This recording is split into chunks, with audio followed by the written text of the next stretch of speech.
This video aligns with the Ready, Set, Go assignment from the lesson ET on the Run from Unit 3, Quadratic Functions. In the Ready section, we will review the use of the distributive property to simplify expressions. In the first expression, 8x is being multiplied by the quantity of x minus 3. In order to do this, we must multiply the 8x by both the x and the negative 3. 8x times x is 8x squared, and 8x times negative 3 is negative 24x. This is the final answer to this example. In the second example, we are asked to multiply a term that is a fraction by the quantity of 18x plus 9. The process is exactly the same using the distributive property.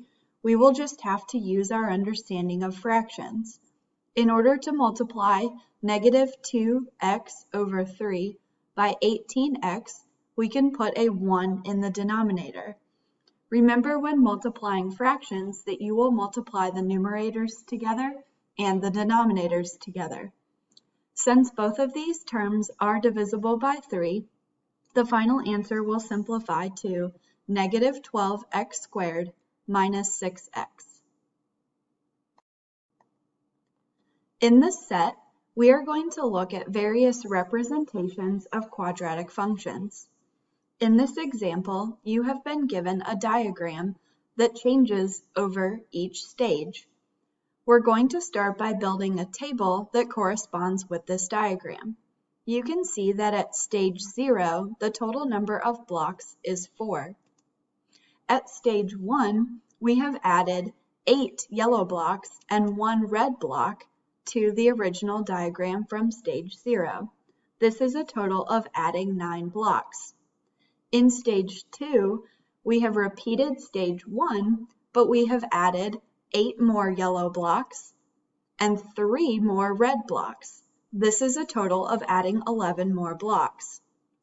Finally, in the third stage, we add another 8 yellow blocks, and this time we have added 5 red blocks, which is a total of adding 13 blocks. To simplify this table, we can replace these values with the total number of blocks. Notice how the pattern still has a second difference of plus 2, meaning at each stage we have added 2 more blocks than the stage before. Is there a way that we can use this expanded table to help us write an explicit equation for this quadratic function?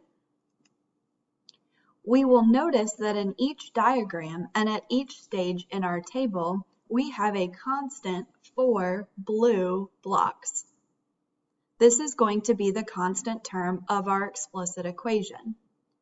We can also notice that at each stage, we have added a certain amount of groups of 8. These are the yellow blocks. At stage 0, we didn't have any yellow blocks. At stage 1, we have added 1 group of 8. At stage 2, we have added 2 groups of 8, and so on, which means that at any given stage, we have added that many groups of 8. In our explicit equation, that would be a plus 8x term. Now let's take a look at the red blocks. If we add those together at each stage, we can recognize these numbers as perfect squares.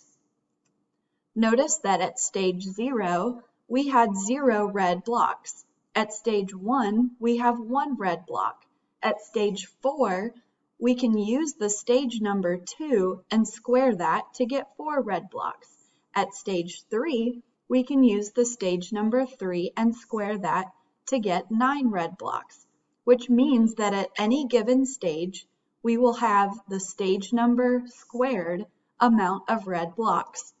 We can add this onto our explicit equation as plus x squared. Our final explicit equation, written in standard form, for this pattern is x squared plus 8x plus 4. Let's use this equation to check by plugging in or evaluating the stage number into the equation at each stage. If we evaluate f of 0, we will have a total number of 4 blocks. If we evaluate f of 1, 1 squared plus 8 times 1 plus 4 gives us a total of 13 blocks. If we evaluate for f of 2, 2 squared plus 8 times 2 plus 4 gives us a total of 24 blocks. Since this explicit equation works at each stage, we can verify that our explicit equation is correct. Looking at evaluating the stage 2, we can make connections back to the diagram. Remember that the 2 squared represented the stage number squared, and that was the amount of red blocks that were added on.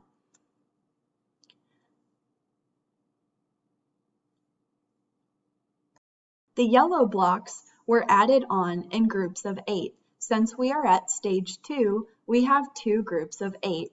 And finally, the plus 4 is the 4 blue blocks that remains constant at each stage.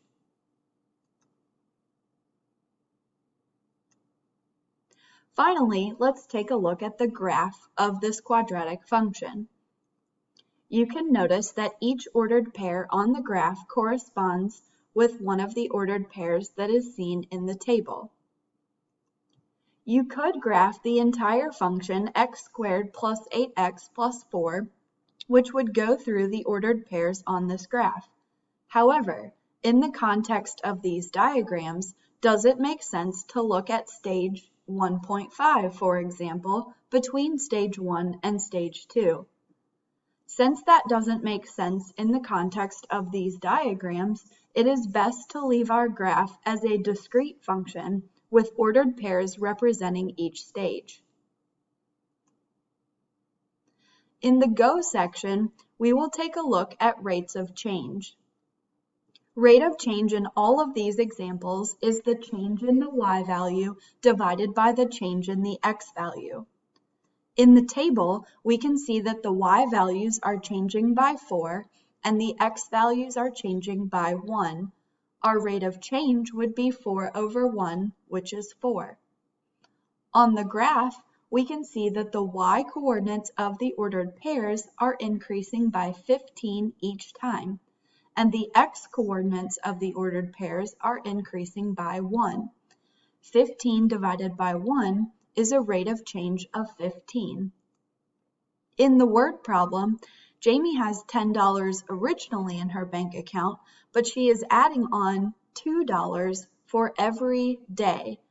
$2 for every 1 day is a rate of change of $2 per day. Finally, in the function given, since this is a recursive function, the plus 9 represents the change over time. The initial term would be 2, and in order to calculate the next term, we would add 9.